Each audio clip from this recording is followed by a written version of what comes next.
This guy turned a $75 saw into $3 million a year. I was barely making ends meet, working 60 hours a week and going to college. And the crazy part is, it all started with one realization.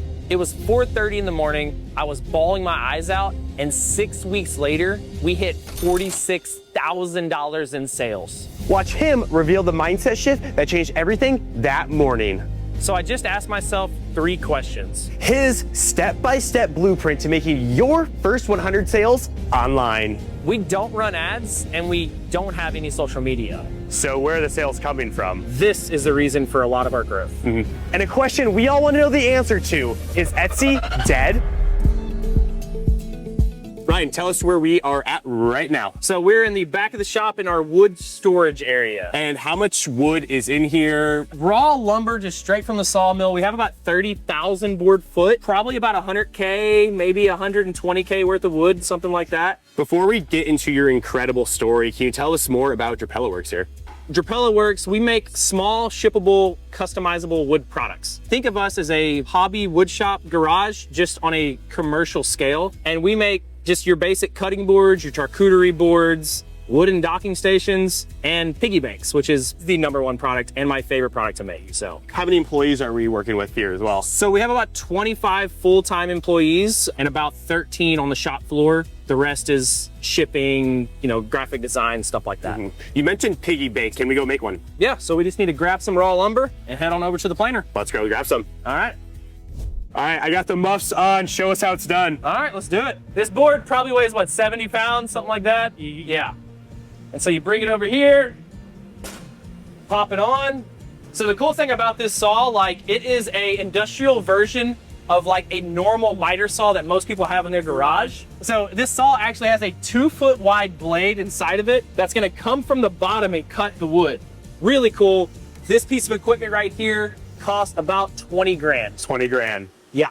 Great, let's take these off. Yep. A question that always comes to mind when you see someone achieve a lot of success is, do you come for money? What was your upbringing like? Yeah, so I'm the youngest of 4 boys. We grew up on a family farm, so I milked a cow before school so we'd have milk and butter. I was the most countryest, redneck kind of guy you could think of, right? We gathered the eggs from the chickens. We had to butcher our own animals for meat. Very humble upbringing. We did not have a lot of money. My parents did a very good job raising us with instilling that work ethic in us day in and day out. And we get home and we work till dark. Looking around here, we got a ton of wood, we got employees, we got expensive machines, we got a huge space. Break us down your overhead monthly. Yeah, so it runs about 50K a month for the shop operationally. Our biggest expense is obviously gonna be labor because it does take a lot of guys to put stuff on equipment. So that's probably gonna be about 40,000 a month just for the labor in the shop. The rest is the equipment, overhead, electricity, stuff like that, insurance. And our biggest expense that's not actually a fixed cost is actually lumber. We spend close to $500,000 a year on raw lumber like this. What? Yeah. So we got the boards on the cart now. What's the next step? So the next step is to take these boards and send them through the planer and make them nice and pretty. Nice. There's so much going on here. I gotta ask, how did you get into this business? Yeah, so whenever I was 19, I was making a lot of stuff in the shop, but I wasn't making a lot of money. And so it was 4:30 in the morning and I was bawling my eyes out, sitting in front of my computer. And I asked myself 3 simple questions. What do I want?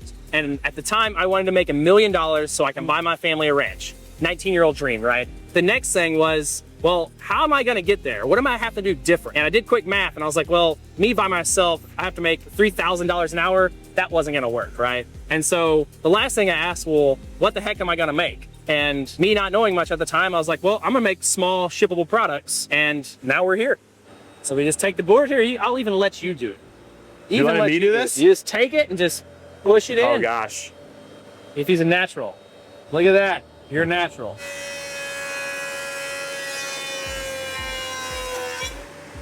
So now that we have this, we gotta cut it up and then we'll take it to the glue plant. Let's head over to glue.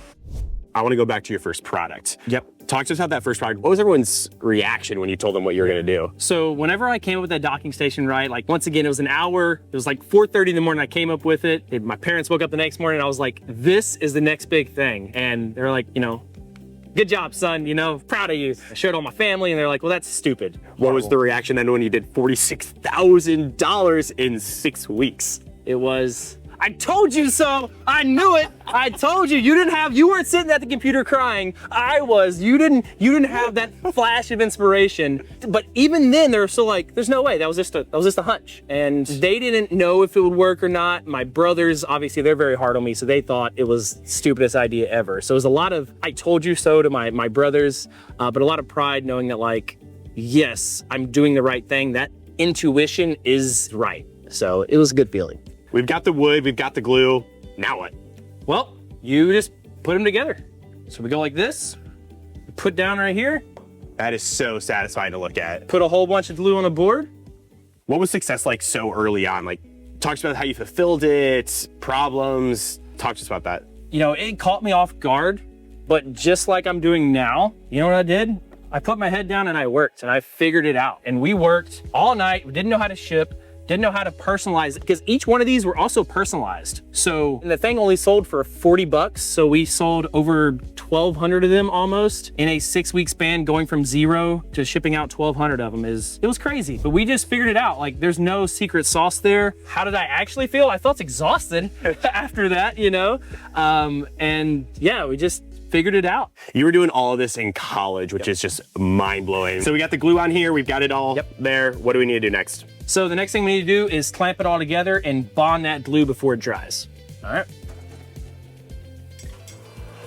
So this is a panel flattener right here, so it's gonna put a lot of pressure to keep everything flat. Yeah, yeah, it's a little scary. So what is this doing then? Talk to And us so about that. this is a torque wrench, tighten it up to a certain amount of pressure that we like to have for our products that makes them the most durable, I guess you'd say. Yeah. Could someone at home, do they need a big machine like this? No, we got it because we're just producing a lot of product and we need something more industrial like this.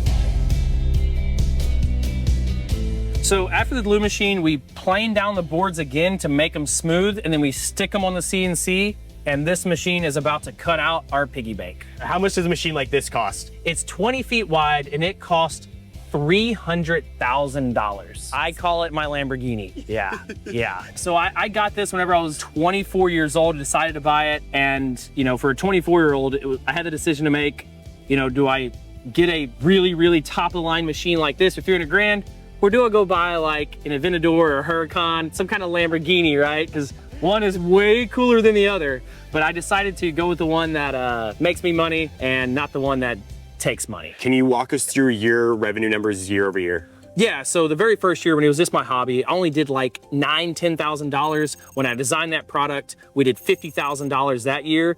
Next year we did $150,000. Next year we did $450,000. Next year we did $650,000. Then we did $1.6 million. Then we did $2.8 million. But this year we're looking at doing around $5 million on our current projections. $5 million all within the shop here. Yeah, all within this shop with handmade products. Profitability, like what are your most profitable products? So they all actually range about the same. We're all within 35 to 50% margin on any of our products, but really it's the basic cutting boards, very basic cutting boards that everybody can make in their garage. Those are my most profitable products.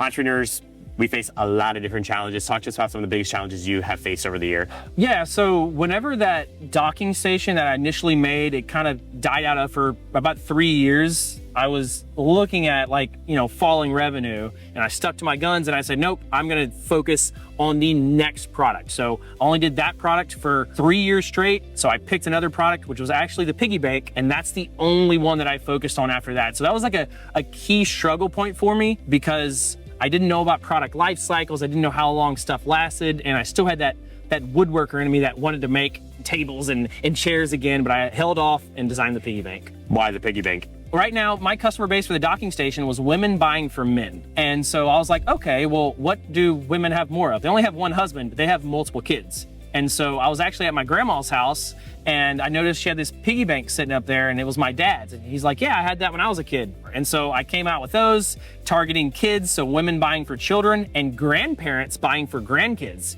And so instead of buying one, they'll buy 8 or 13 of them for all of their grandkids. Now we had this massive customer base of women that bought for their husband.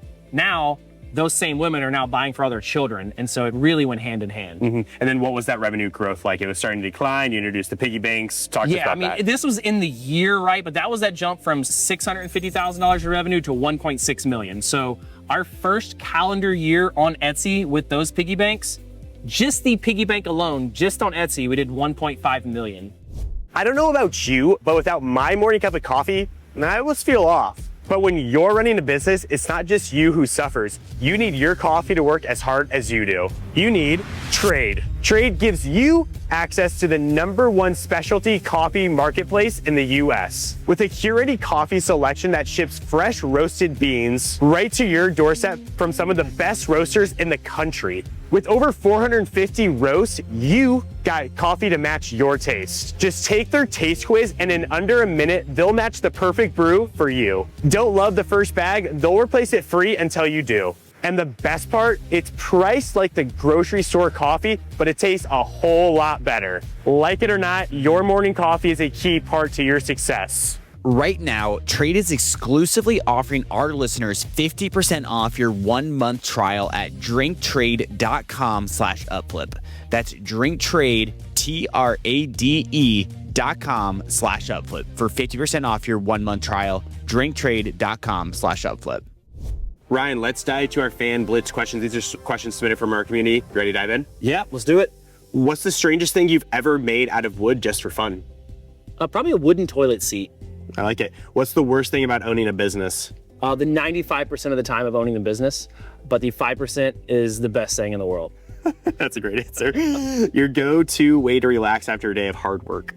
Cigar and a bourbon. That's good, man. What's a widely held entrepreneurship belief you disagree with? So an entrepreneurship belief that I totally disagree with would be the serial entrepreneur. That whole fad with like start another business, try all this. Oh my gosh, this guy's doing so many things. I have a lot more respect to the guy that does one thing and does it really well over a long number of years. And to me, that's where I've seen a whole bunch of success and mental success come from. Best success quote you've ever heard? Earl Nightingale, success is the continual realization of a worthwhile goal. And so in order to be successful, all you have to do is have a goal and you never stop. And therefore you can never be a failure because you never stop trying towards that worthwhile goal. Really good. If you couldn't touch woodworking again, what business would you be in instead? Metalworking, probably, but actually leather. So I would be in leatherworking because it's a lot of the similar traits and I absolutely love working with my hands. There's no way I wouldn't be able to do that. That's a wrap on Fan Blitz. What's your advice for viewers when it comes to finding and picking the right product? How do you know what works, what doesn't work? So you really don't know if it's gonna work or not. What I would tell somebody is you have to put your ego to the side, because when your ego gets stuck to the product and say, you know what, this is the very best product ever, like this piece of wood right here, this stick, this is the best stick in the world. I think everybody's gonna love it because I love it, right? You cannot have that mindset. You have to do what the market wants. The second thing I would tell somebody is when you have that idea, you need to execute on it and get it out into the world. Because woodworking's been around for thousands and thousands of years. Everything has already been made that could be made of wood. Sorry to break it to you. So you having the idea, bringing it to market and showing people, like, how else is somebody gonna know what you're making if you don't tell them? If you're getting value from this interview, hit like and subscribe. We're always looking for amazing entrepreneurs like Ryan to come on the show, and your support helps. What are we about to see here now? So we just took it off the CNC. The CNC cut it all out, pocketed it. Now we have to smooth these sharp edges right here so nobody cuts themselves. So we're gonna put it on the router and round everything off. Sweet, so we're about to put the brand on it. What's the branding do? Like, we'll talk to us about this process here. Yeah, so this is just a heat brand, and what this is gonna do, and this is literally the most important part of this whole entire process, even though it's on an old piece of bad equipment, is whenever you put your brand on it, this allows somebody to find you again. And so all we do, this brand gets really, really hot, and we just simply press down in here, hold it a couple seconds, you can see it start to get hot. And so we now have our brand into this, and that does not come off, and it allows us to quickly brand our products. And now, how do I grow? How is this exponential? Well, this is why. You're like, man, this is a really good product. Who made it? Boom, and I get searched and I get found. So either they come to the website or go to the Etsy shop, and this is the reason for a lot of our growth. We just branded it. Now we're going over to this machine. What does this machine do? What was the cost? Talk to us about that. Yeah, so this right here is my favorite machine in the shop. It's a flap sander. And so what it is, it has the sandpaper and this horsehair underneath that actually, this thing will actually spin really fast. Wow. And sand all these hard to reach places in this piggy bank. So this machine cost about $7,000. It's probably the most bang for my buck product. We didn't get this until we were really cranking them out. I mean, because there's so many letters of the alphabet, so many odd shapes. It's hard to get into there. And so we get into there just like that and we're good. Simple enough. We got Etsy, we got your website, we got a whole lot of different ways. Can you give us a breakdown of where your money's coming in from percentage-wise? Yeah, so Etsy's probably about 70% of our total revenue. The other 30% comes from those corporate gifts and our website. But once again, I'm just primarily leaning on Etsy because that's what I know best and I happen to be really good at it. So I'm just riding that train. Do you want to build a CNC workshopping business that actually makes money? Then listen up. With over 10 million Etsy sales and a multi-million-dollar operation, Ryan Drapela has cracked the code without running any ads or doing social media. In the CNC workshopping, he walks through the exact processes you need to know to get started, so you can follow the same path and build your own profitable business from scratch. If you're ready to stop dreaming and start doing, this is where it begins. Click the link in the description or scan this QR code to make it happen. Simple question for you here. Yep. Is Etsy dead? I don't think it's dead. Obviously, I'm doing 70% of my revenue on Etsy. For example, this product right here, this is a cutting board that we end up sticking handles on. And so it's for like barbecuing with, right? Great, like dad gifts, husband gifts. So during Father's Day, this thing really picks up. Well, we launched this last year in our first calendar year on Etsy with this product. We did $250,000 in sales with just this board right here. So I know that Etsy's my thing. It's not dead. We're just trying to figure out different products that are going to elevate us to the next level and use our competitive advantage of all these machines and all these great employees. For the viewers watching that are getting started with Etsy, there's a lot of tips, huge question here. Yeah. The number one tip that you can give someone just getting started. So the number one tip I would give somebody on Etsy is you have to have good photography.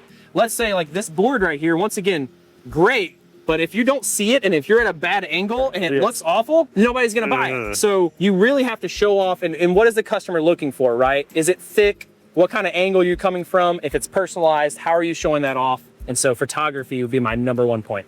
So now that it's sanded, all good to go, we're gonna put it in a bath of mineral oil, then we'll take it over to the laser room. Well, let's go dip it. Let's do it. We're in the dipping room now. What's this process look like? Yeah, so pretty simple. Got a big giant tub of mineral oil and I'm just going to stick it in here and slowly dip it like that. Slowly. And this is just mineral oil, as you said? Yeah, so it's all food safe mineral oil. This is what every cutting board in the world gets finished with. This is just a super food safe, waterproof finish.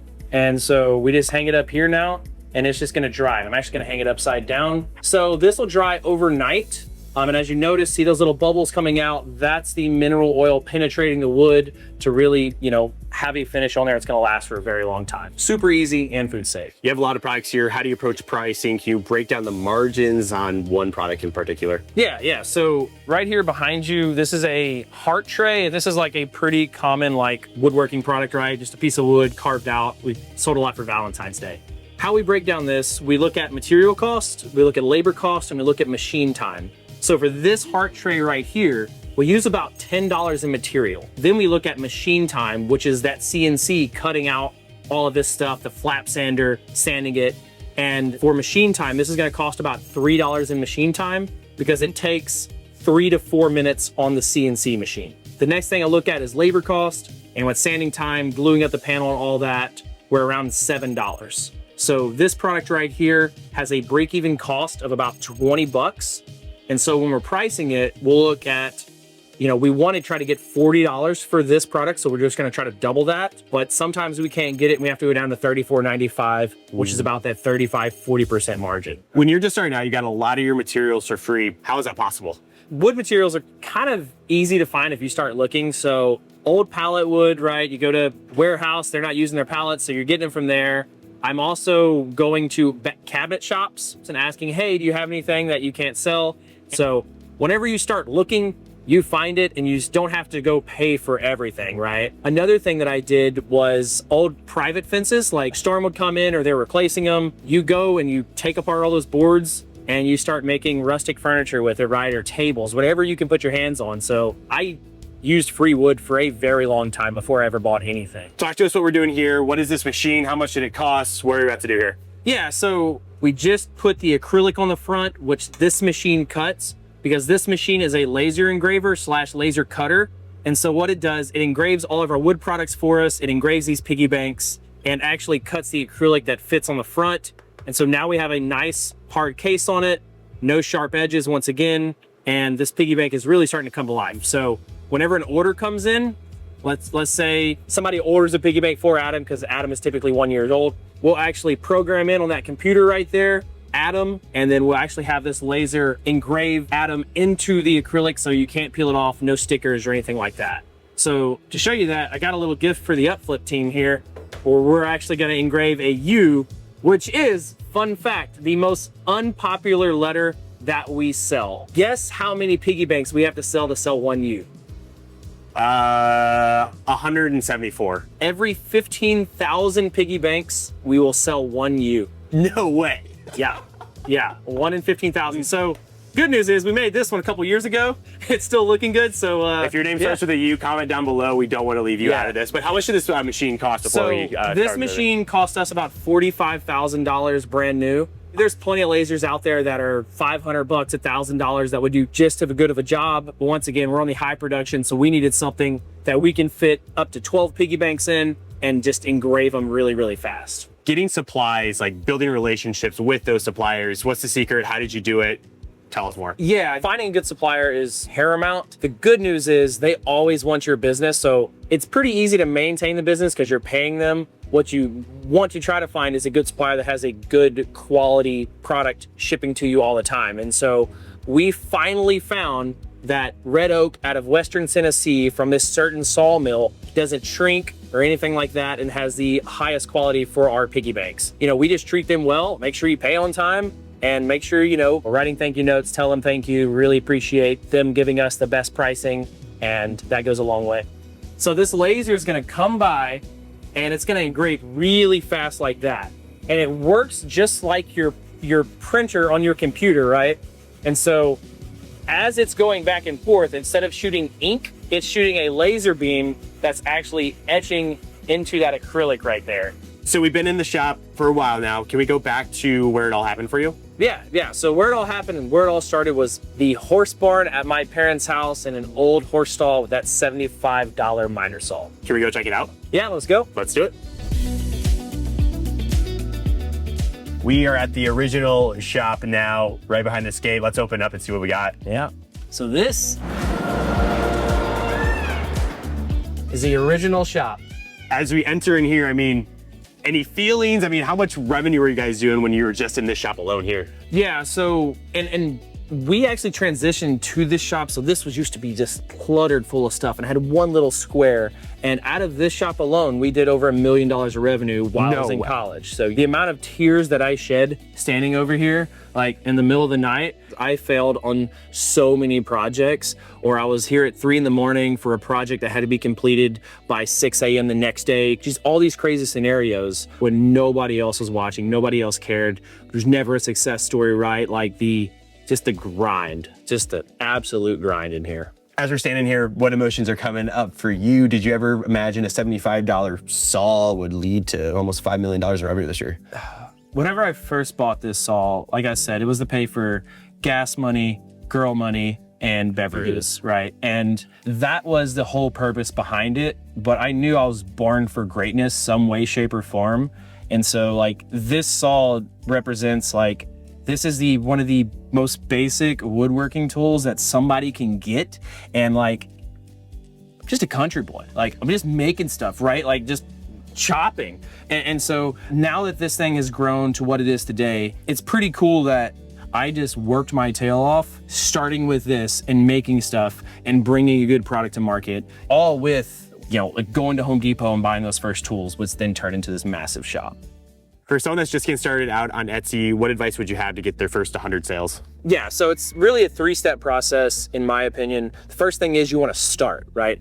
Nobody's going to know you make anything unless you start an Etsy shop and get 5 listings up. I call it 5 crappy listings. So you're not going to know what you're doing. You're not going to want to know. You're not going to know if it sells or not. You're not going to know if the photography is good, but you just get them up there. The next step is improve. And so you see what listing might be getting more views. Then you start looking at other people's listings and see how you can improve your pictures, and you keep building up from there.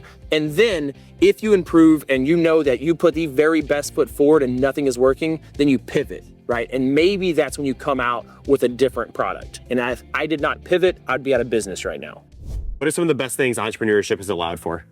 Honestly, it's been my family getting involved like they have been. And so my dad was able to leave his job, work full-time for me. My mom was a stay-at-home mom her whole life, and now she has a job. She's going to get retirement because of the business. My wife works full-time for the business, and I was able to move my brothers down from their job and us all kind of work together, because our goal, and I'm a very goal-oriented guy, is to get a ranch one day, all the family move there, and the wood shop and woodworking is going to be the way for me to buy my family a ranch. Disagreements come up in entrepreneurship and business. How do you handle those disagreements, especially with family members? Oh man, it's not easy. I'll just say that. At the end of the day, is my mom watching over here? Yeah. At the end of the day, you know, it is my company. I own it 100%. And so my decision stands final. I think as we progress and as the business grew, they come to respect my decisions a little bit more, because early on it's like, you're 21, you don't know what you're doing. And they weren't wrong, but they weren't 100% right. Like, let me fail and let me, you know, do all this stuff myself. And now they're like, okay, he knows a little bit of what he's doing. Believe it or not, they still question a lot of my calls, but my decision's final. Flower, you think people should like and subscribe to the UpFlip channel? Yeah. I mean, entrepreneurs are going to struggle. It is such a hard thing to do, starting your own company. I mean, what advice would you give to someone that's like, you know what, I'm going to give it up? So I just had my first child about 10 months ago. The baby's crying one night and everybody's like, oh my gosh, how do you handle that? It's like, that's what you signed up for, right? And so when you're an entrepreneur and you have a business and it gets stressful and it gets hard, it's the same thing as having a baby and it cries. It's like, that's coming. And so if you are taking over a business, do not be surprised when it's really hard. Do not be surprised when you can't make payroll. Like, don't be surprised when the bank calls and won't loan you money when you need the money, right? Those are things that happen. So it's just like having a kid. Like, those are known things. So if you're gonna jump in that entrepreneur seat right there and you're worried about those things, I wouldn't be worried. They're gonna come. And so the faster you accept that it's gonna suck sometimes, it's good. So like for my kid, when he cries, I'm like, he's a baby. Business sucks sometimes. It's a business. You're an entrepreneur. It happens. You're coming up on about 30,000 5-star reviews on Etsy. First off, congrats, that's amazing. But what's the secret to good customer service? Literally, we just make a good product. We try to treat our customers right, and a lot of handwritten thank you notes. And so we are very happy when somebody wants to support the dream that we are living, the passion we are pursuing. And so a handwritten card that says, thank you so much, you mean a lot to me. But of course, you're gonna have some negative reviews and people that are threatening to give that negative review. Oh yeah, so I read this book, great book, highly recommend it. You know, How to Win Friends and Influence People by Dale Carnegie. One of my favorite books, best customer service book to me of all time. And so what I always tell people is there's only one person in the angry boat, right? And so when Sharon comes in or Paul comes in and he's just super angry, we get even madder because we're like, oh my gosh, there was a crack in your piggy bank? There's no need for that. I can't believe our handcrafted shop that we make these through, and Anthony that's over there sanding, he had a crack in the piggy bank. Oh my gosh, this is the worst thing in the world. I cannot believe it. We're gonna send you a brand new one right away. This is ridiculous. And you know what happens? They go, wow, you know what? I was being a little bit much. It was just a crack. These guys are literally in their shop making this, and they'll turn that 1-star into a 5-star. And of course we do send them the other bank. And you know, we're very gracious with that because we do want to make a good product and send it out into the world. We've seen so many people succeed with social media. Why aren't you guys investing in it? I was always a big believer in just making a good product. And so I was never really in social media, but I did run a 20-day test because I always believe this to be true. Is I posted every day for 20 days on TikTok, Facebook, Instagram, and we worked hard. We posted every single day and got better every day. And at the end of the 20 days, we went from 0 to a little over 4,000 followers in a 20-day stretch. And so it does work. I just haven't seen it work for us on the piggy bank and cutting board side. I mean, some people might listening here be like, well, 4,000 in 20 days is crazy growth. Yeah. Maybe there is light at the end of the tunnel. You will start, like, why don't you keep investing? I didn't see a huge return on investment for those 20 days because I could have took those 20 days and maybe invented another cool product. And then I have such a big Etsy presence that my time is better invested there because that is my sales platform, where I do think it would work for others. But for me, at our current position we're at, Etsy's our way, and we have this massive shop. So the more cool products we design, that's the gateway, not the more videos and views we get on TikTok and Instagram. Our competitive advantage is the fact that we can make a lot of really nice products and bring them to the world. Our competitive advantage is not the fact that we can make better videos than other people. And so I want to use our competitive advantage as much as possible. So almost 250,000 viewers that are watching this video cite that fear of failure is a reason that they don't start a business. What's your advice to them? So I always go back and I ask my 80-year-old self, what would you do? And my 80-year-old self, my old wrinkly Ryan, right? Just, you know, sitting there in his chair, petting his cat, all that good stuff. He never tells me not to start something. He always just like, go all in. You got one life. You're going to be old one day. You're going to die one day. And just keep going. So to me, this is super kind of weird, but knowing that I will going to die one day and I'm not always going to be here really empowers me to just take the next step, because the worst thing that can happen is I fail. I'm never going to die from this stuff. So like, if the worst thing that can happen is I fail, then like, that's it. Like, I live in the greatest time in the history of mankind. What am I afraid of, right? And so that's it. It's simple. Is this business seasonal? How do you handle those fluctuations, if so? Yes, it is very, very seasonal. So the business to consumer side of it, where we're selling like the piggy banks and the cutting boards directly to the consumer, we do about 60% of our revenue just in Q4. And so October, November, December, we're doing the majority of our revenue in a 3-month span. And it really boils down to like a 6-week span. And we'll be running these machines 24 hours a day, 7 days a week, and just grinding.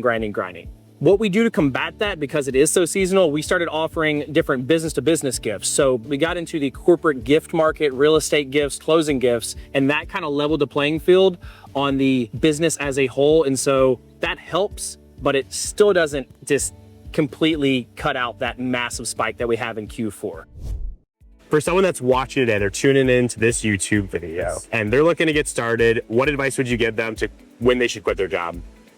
So if you don't have, you need to build this foundational knowledge, that pyramid of knowledge that I talk about. So if you're going into woodworking and have zero woodworking skills, it might be best to stay with your job until you build that foundational knowledge, right? I'm a big believer, when your back's against the wall, you have nowhere else to go, you're gonna do miraculous things. And so as soon as you feel comfortable with the skill set that you have, you kind of have an idea of what you're gonna make, I would then put your back against the wall, quit your job, and just go after it. Because the worst case scenario is you go back to your job. Best case scenario, you get to make stuff with your hands and do what you love for a living. And it's the most beautiful journey you could possibly imagine. Did Ryan's overnight success inspire you? Then episode 222 with Keita will absolutely shock you. Click here to see how much she made in her first 30 days of business. Like and subscribe, and we'll see you on the next episode.